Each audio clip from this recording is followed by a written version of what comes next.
All right, everyone, get ready because today we are diving deep into some really fascinating stuff. You've sent us a bunch of articles about Russia and Ukraine, and basically you want to know what is Russia's game plan, especially with these upcoming talks with the US. And with this big phone call between Putin and President Trump coming up, well, these sources, let me tell you, they paint a pretty interesting picture. Yeah, for sure. One thing that's really caught our attention is this leaked document. It's from a Russian think tank, and not just any think tank. This one is closely tied to the FSB. The FSB. Okay, so for those who don't know, we're talking about Russia's intelligence service, kind of like their version of the CIA. Exactly. But, maybe with even more influence. And here's where it gets even juicier. This document, it popped up back in February, like right before those big Russia-US talks were supposed to happen. Yeah, the timing is definitely suspicious. It almost feels like they were, laying out their strategy, getting all their ducks in a row. Totally. Like, okay, here's what we're going to say. Here's what we want. Right. Now, of course, the Kremlin, they're denying any involvement with this document. But experts are saying, hey, the stuff in this document, it actually lines up pretty well with what a lot of people in the Russian government are thinking. So it's like, even if they didn't officially write it, it still shows us what they're aiming for. Exactly. And it seems like they're really digging in for the long haul in Ukraine. Like they're not backing down. They have some pretty strong demands. Okay, so let's get to the nitty-gritty. What are they actually asking for?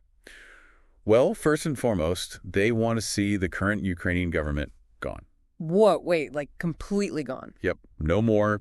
Completely dismantled. We're not talking about just some policy tweaks here. They want a total regime change. Wow. Okay. So they're not mincing words. They're going big.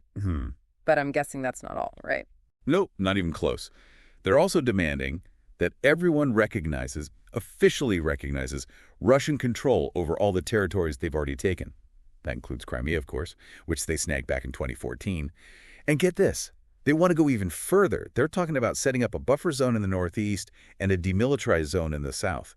Basically, they want to redraw the map of Ukraine, carve out big chunks for themselves. Hold up, a buffer zone. Is that like a Cold War throwback? I mean, why would they want that now? It's all about security. At least that's how they see it. Yeah. Russia has this long history of wanting to control territory between themselves and anyone they see as a potential enemy.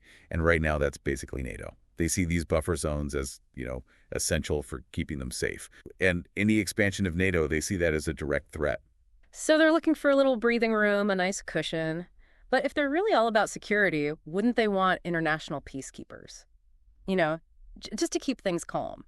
Funny you should mention that because the document specifically says, nope, no peacekeepers. They see any international force as like a Trojan horse for the West, a way for the West to sneak in and exert their influence. And for that same reason, they absolutely do not want the U.S. sending any more military aid to Ukraine. It sounds like their message to the West is basically, butt out, let us handle this our way. But I mean, is that even remotely realistic? The West has a stake in this too. They can't just ignore what's happening in Ukraine. Right. It's a super complicated situation, no doubt about it. And here's where things get even more interesting. This document, it straight up says that a peaceful resolution, any kind of peaceful resolution, probably won't happen before 2026. Oh, wow. So anyone who's hoping this war ends soon, well, they might be waiting a while. It sounds like they're prepared to dig in their heels and just wait it out. But what about the cost to Russia? I mean, the sanctions, those have to be hurting, right? Well, that's the thing. The document basically brushes off the impact of sanctions. Like they're saying it's not a big deal. Seriously. But their economy, it has to be taking a hit. How can they keep this up if their own house isn't in order? I mean, are they just putting on a brave face, or do they really believe they can just shrug off the economic pain? That is the million-dollar question. Yeah. It's hard to know for sure what's going on behind the scenes, but it definitely raises some questions about whether offering to lift sanctions would even be enough to get them to the negotiating table. And speaking of negotiations, there's something else in this document that adds a whole other layer to this whole thing. Okay, I'm all ears. They actually suggest exploiting tensions between the U.S. and its allies.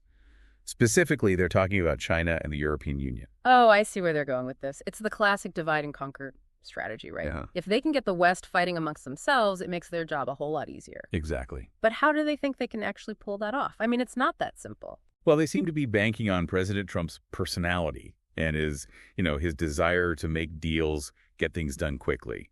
They're suggesting that they should position Putin as a, quote, friend who understands Trump. So it's all about that personal touch, that good old-fashioned diplomacy, or whatever you want to call it. Makes you wonder what Putin thinks he can offer Trump in return for some, concessions on Ukraine. And speaking of which, we know that phone call between them, it's set for March 18th, and they're saying it's all about normalizing ties. Normalization, that's the word they're using. But what does that even mean in the real world? Like, how can the U.S. and Russia have normal relations with all this tension, all this mistrust hanging over everything? Good point. And how can you even talk about normalizing relations while they're making all these demands on Ukraine? It seems pretty contradictory. It definitely does. And then you add in the fact that Ukraine is calling for a ceasefire. Yeah.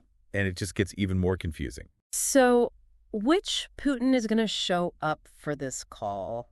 Is it going to be the hardliner, the guy who wants to redraw the map, or is it going to be the friend who's looking to cut a deal with Trump?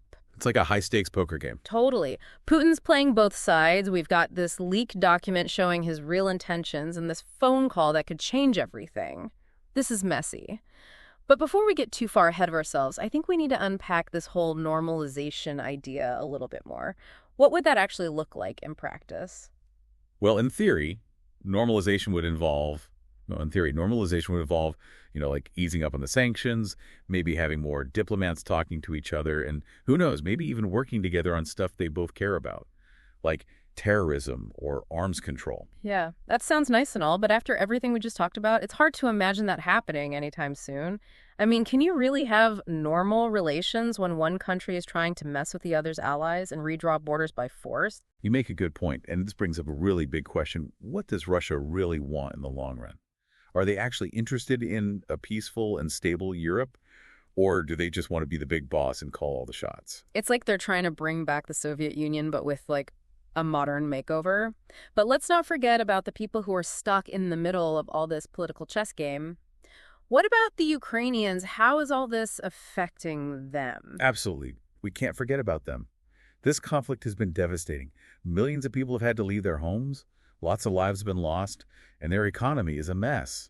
Their future is so uncertain, it's easy to forget about them when we're talking about high-level stuff like diplomacy and strategy. It's heartbreaking. They're basically pawns in a much bigger game. But speaking of strategy, are there any downsides to Russia's approach? I mean, they can't just expect to change the whole region without anyone pushing back. Right. There are definitely risks. For one, their aggressive moves have actually made the West more united against them, which has made NATO stronger and led to more military spending in Europe. So it's like they've done the opposite of what they wanted. They wanted to weaken NATO, but they made it stronger. It's kind of ironic, but yeah, that's what's happened. And there's also the risk that they might miscalculate. If they push too far, they could trigger a much bigger conflict, something they might not be able to handle. It's a dangerous game. What about the economic side of things? You said they're downplaying the impact of sanctions, but surely they can't ignore the damage it's doing to their economy in the long term. Yeah, that's another potential weak spot in their plan. They might be able to handle the sanctions for now, but if it goes on too long, it's going to hurt. It could lead to problems at home, make it harder for them to modernize their military, and really weaken their position globally. So even if they're winning now, they could be setting themselves up for a lot of pain down the road. It's like they're winning battles but losing the war. But let's go back to that phone call between Trump and Putin. What are you going to be paying close attention to? Well, I'm curious to see if Trump brings up that leaked document. Will he challenge Putin about it? Will he push him on sanctions? Will he offer anything on NATO expansion in exchange for peace in Ukraine? And what about Putin? Will he stick to that tough stance from the document, or will he try to be more, friendly, charming, whatever you want to call it, to get what he wants? That's the big question. And whatever happens could have a huge impact on Ukraine, on Europe, on the whole balance of power between Russia and the West. This is a lot to think about, and it's clear there are no easy answers. But like we've been saying, it's so important to understand all the different sides, what motivates them, what the risks are, if we want to make sense of this whole mess. Exactly. And we can't forget that things are changing all the time. That Trump-Putin call could shift everything. We have to stay informed and see what happens. Absolutely. We'll be keeping a close eye on things, and we'll break it all down for you as things develop. But for now, let's switch gears a bit and talk about some arguments against Russia's strategy. I mean, there have to be some experts out there who think this whole thing is a big mistake. Oh yeah, definitely. There are lots of analysts who think Russia has gone too far in Ukraine and that this aggressive approach is going to blow up in their face. So what are they saying? What do they think Russia's getting wrong? Well, some people argue that Russia has totally underestimated the West and that trying to split up NATO and undermine the U.S. will only backfire. They point to the increased military presence in Eastern Europe and the sanctions as proof of that. So instead of driving a wedge between the U.S. and its allies, they've actually brought them closer together. Exactly. And others say that Russia doesn't understand how much damage they're doing to their own economy in the long run.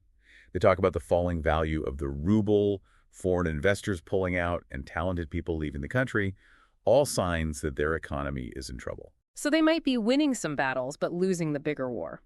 That's the argument. And then there are concerns about what's happening inside Russia. Some analysts think the combination of a bad economy, political crackdowns, and the cluster of the war in Ukraine, it could all lead to unrest and instability within Russia itself. It's like a pressure cooker waiting to explode. So if so many experts think this strategy is wrong, why is Russia pushing it so hard? What are they trying to achieve? And that's a question a lot of people are asking. Some think that Putin is deeply paranoid about the West and wants to make Russia powerful again. Others say he's just a ruthless guy taking advantage of a weak moment in the West to get what he wants. It's fascinating and kind of scary to think that one person's view of the world can have such a huge impact on history. But no matter what Putin's reasons are, it's clear that Russia is playing a dangerous game. One that could have terrible consequences for Ukraine, for Europe, and for the whole world. Absolutely. Yeah. And that's why it's so important to have these discussions, to look at different viewpoints and to think critically about the information we're getting. We can't just sit back and accept what we're being told. Well said. We need to be informed, engaged, and willing to question things if we want to make sense of this crazy, complicated world. It's really easy to get caught up in all this talk about politics and power plays and forget that there are real people whose lives are being turned upside down by all of this. Yeah, it's so true. We have to remember the human side of things. Ukrainians are dealing with so much displacement, economic hardship, the constant fear of violence. It's remarkable how resilient they are in the face of all that. It really makes you think, we're here discussing strategy and sanctions, and they're living through a nightmare. But speaking of sanctions, we talked before about how Russia seems to be brushing them off. Are they really handling things as well as they're saying? Well, it's complicated. They have done some things to try and soften the blow, like diversifying their economy and building up their reserves. But there's no question that the sanctions are having an impact. Their economy has shrunk, inflation's going up, and regular Russians are seeing their quality of life go down. So maybe they're not as confident as they're letting on. They're putting on a brave face, but maybe behind the scenes things aren't so great. Right. And that makes you wonder how long they can keep this up. At what point does it become too much? And what happens then? That's a scary thought. What if their economy keeps getting worse and the sanctions get tougher? Could it lead to unrest inside Russia? Could Putin's grip on power start to slip? It's definitely possible. And that's why this phone call between Trump and Putin is so important. It could give us some hints about how Russia plans to handle this increasingly tough situation. Okay, let's try to see things from Putin's perspective for a minute. What are his choices? If his plan isn't working, what's he going to do next? He could dig in even deeper, escalate the conflict in Ukraine, and try to force the West's hand. But as we've talked about, that's a big risk, could have really bad consequences. So maybe he needs a new approach. Could he use this call with Trump to try and calm things down, maybe offer something in return for easing up on the sanctions? That's a possibility. He could try to act like the peacemaker, the voice of reason, and maybe even try to create some distance between the U.S. and its European allies. That sounds like classic Putin, always working the angles, trying to manipulate things to his advantage. But the West isn't stupid. They've seen this all before. Exactly. That's why it's so important for the U.S. and its allies to stick together, to send a clear message that they won't be fooled by empty promises or attempts to divide them. So what's the best we can hope for in all of this? What would a good outcome look like? The ideal situation would be for Russia to agree to a real ceasefire in Ukraine, pull their troops out of the occupied territories, and come to the table ready to negotiate a lasting peace. In return, the West could gradually lift sanctions and try to build a more cooperative relationship with Russia. That sounds almost too good to be true. Maybe. But it's important to remember that diplomacy, even when it's really hard, is always the best way. The other option, a long, drawn-out conflict, maybe even a bigger war, is just too awful to think about. All right, so we've covered a ton of ground today. Russia's strategy, the potential risks, the economic fallout, that upcoming Trump-Putin call, and that little glimmer of hope for a diplomatic solution. What are some key things you want our listener to remember? I think the most important thing to keep in mind is that the situation in Ukraine is constantly changing, and it's really hard to predict what's going to happen next. There are a lot of different factors at play, a lot of different perspectives, and the outcome is far from certain. It reminds us that we live in a complex and interconnected world where even things that seem far away can have a huge impact on our lives. And it also shows how important it is to stay informed, to think critically, and to question what we're told. We can't just passively listen to the news. We have to actively engage with it, analyze it, and try to make sense of everything that's going on. Absolutely. And that's why these deep dives are so important. By exploring different points of view, looking at the evidence, and thinking about the potential consequences, we can get a better grasp of the challenges we face and make better decisions. Well said. We hope this deep dive has given you a better understanding of all the complexities surrounding what Russia is doing in Ukraine and what it means for the world. And remember, this is just the beginning of the conversation. Keep exploring these issues, keep looking for different perspectives, and form your own opinions. And if you have any questions or thoughts, we'd love to hear them. We always want to learn from our listeners and keep the discussion going. Thanks for joining us on this deep dive. Stay curious, stay informed, and stay engaged. We'll be back soon with another fascinating topic to explore.